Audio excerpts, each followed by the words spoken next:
Welcome, ladies and gentlemen, to 3.2 on linear functions. And linear functions are exactly what you think they are. Linear functions, line, right? They create lines, straight lines. In fact, write that right at the top. This is the graph of a line. Linear functions are lines. So, is this a linear function? Yes, it's a straight line, so linear. And that's what this is asking. Does the graph represent linear or nonlinear? So literally, line or not. That's it, right? This is linear because it's a straight line, and maybe I'll just put because it's a line, because it does say explain. Silly. This one is nonlinear. And how do I know that? Because it's not a line, it's a curve, right? It can only be a line, and if it was straight like this, well, that would be one thing, but it's a curve. So easy as that. It's just identifying whether it is a line or not to determine whether it's linear or not, okay? When you're looking at a table, though, so that's how you do it with a graph. When you're looking at a table, what you're looking for is consistent change in y divided by change in x. We're not there yet, really, but this is how you find slope. We are not doing slope today, but this is a way that we can kind of look at these and how slope works to determine whether it's a linear function or not. And so the numbers don't have to necessarily go in order. I could go from 12 to 24 as long as my number down here kind of works with it. So I just want to find out what is the change in y and what is the change in x. So the change in y, when I go this way, is to minus 6. When I go this way, is to minus 6. When I go this way, is to minus 6. Right? When I go this way, it's to plus 3. When I go this way, it's to plus 3. When I go this way, it's to plus 3. That's my change in x.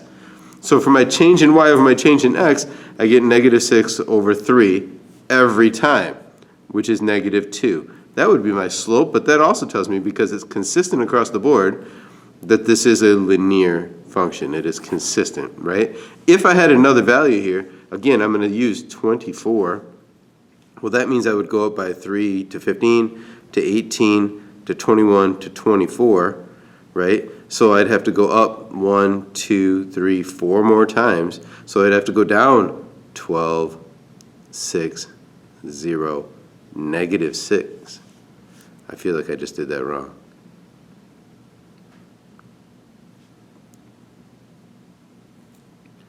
(12, 6, 0, negative 6).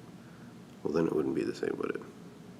Oh, because we continue to do that. Don't even read too much into it. Sorry. Look at what we got here. It works out. Every time I have an x, I have a y, and when I divide those, it's consistent. Whereas here, look, this is plus 7, this is plus 11, this is plus 15. That doesn't have to necessarily be consistent, but when I divide it, it does need to be. This is plus 2, plus 2, plus 2.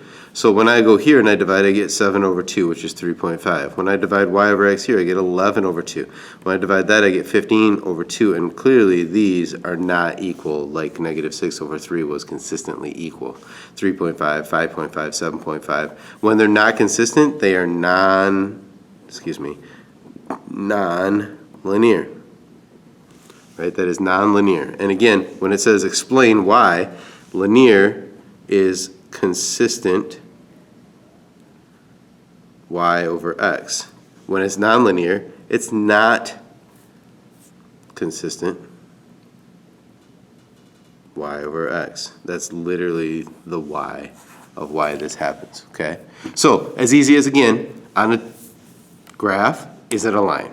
On a chart, does it have a consistent y over x change? Y over x change, y over x change. And if it doesn't, then it's nonlinear, okay?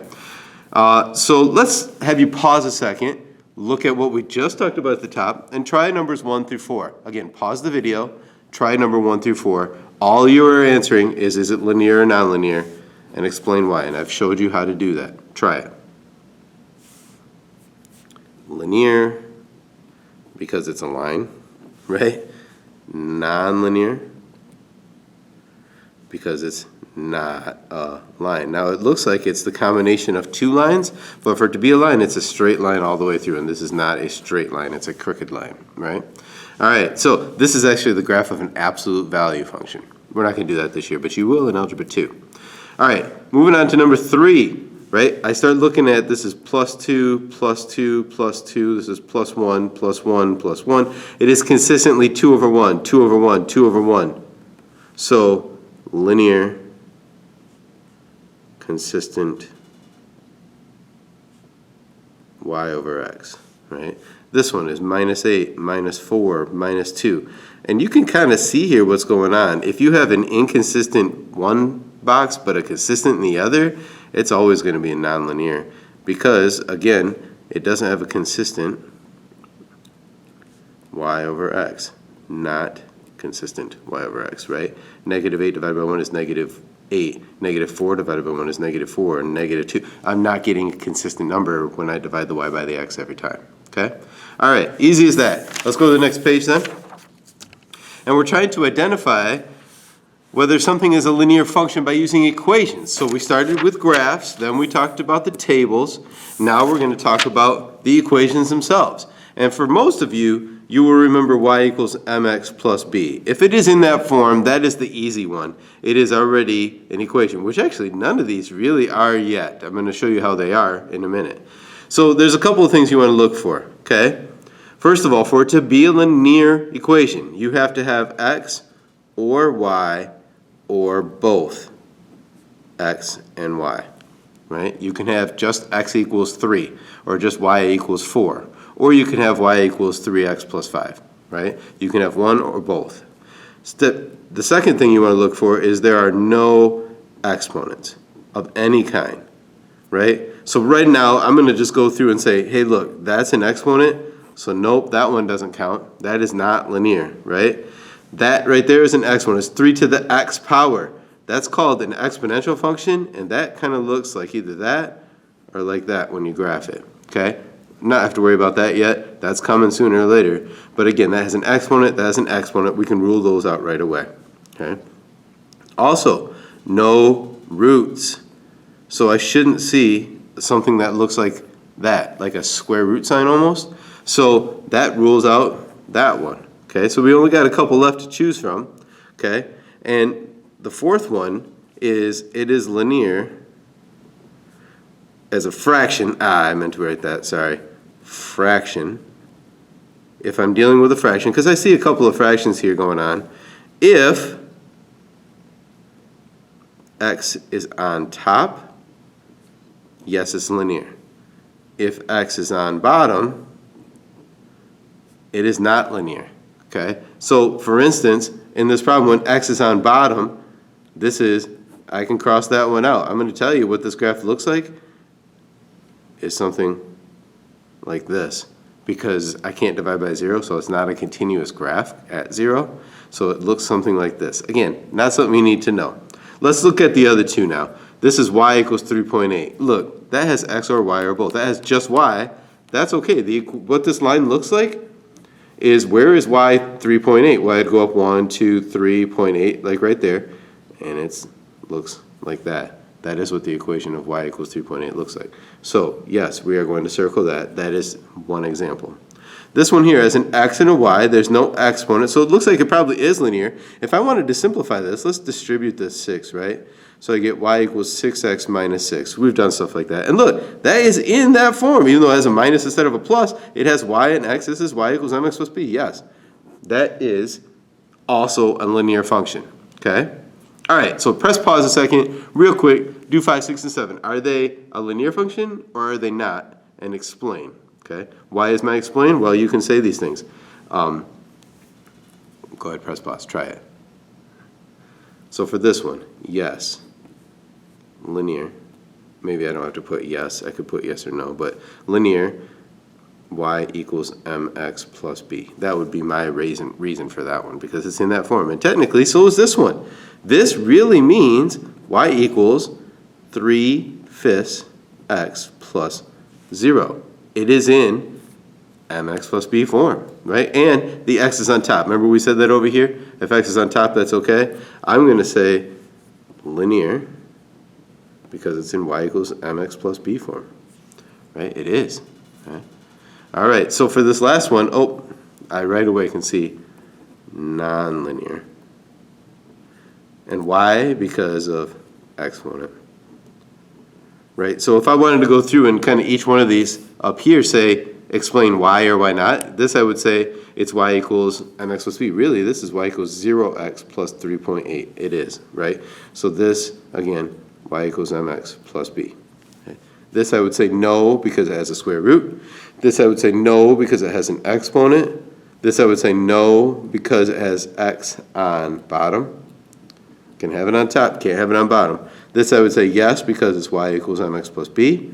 This I would say no because, again, it has an exponent. Okay? So you see how to label these, whether they are yes or no, linear or nonlinear, but you also see why. Okay? And over again, that's what we did on this section. So when you go to the homework today, okay, you also got to talk about, okay, for the first one, it looks like the tables. Go look at the notes. What did we do on example 2 when we dealt with those tables? And then we look at points. So first of all, we determine whether it was a function or not. So remember, when you're looking at a graph to determine whether it's a function or not, you want to use that vertical line test, right? Does it pass the vertical line test? If it does, then it's a function. If it doesn't, then it's not a function. So for instance, when I draw a vertical line right there through those 2 points, it goes through 2 points. So no, it's not a function, right? I'll let you kind of go through some more after this. In terms of the domain and range, remember the domain is all the x values and the range is all the y values. And I think for points you can see plenty of those examples. But I did not really in the last video go over a problem like number 6 or number 9, right? So let's just talk about the domain and range for those 2 problems.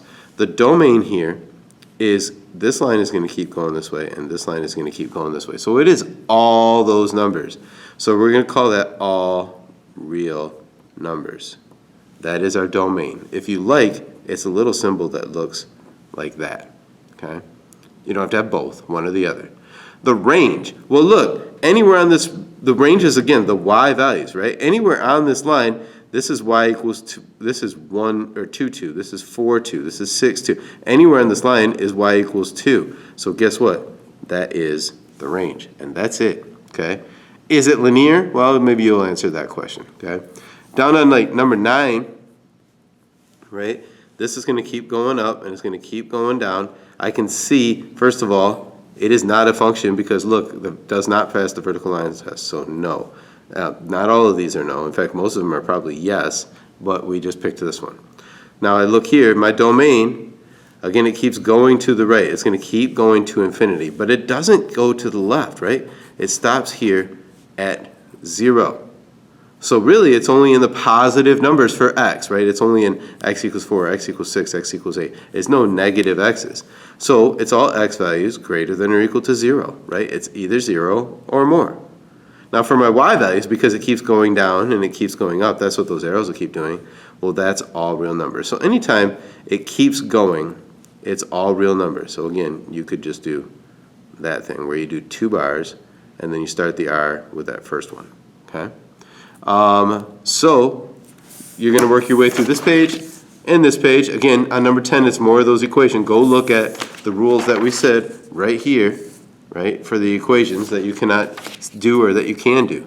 And then on the last one, we talked about this on the last one, set up a table, right? So this is 13 times plus 20, and you're going to plug in 1, and then you're going to plug in 4, and then you're going to plug in 8, and then you're going to plug in 1/2, and you're going to get 1, 2, 3, 4 answers to find the range, okay? And then, of course, you got a story problem at the end, okay? All right, that's it for this. A little bit longer than I wanted this to be, but that it is what it is. Do your thing.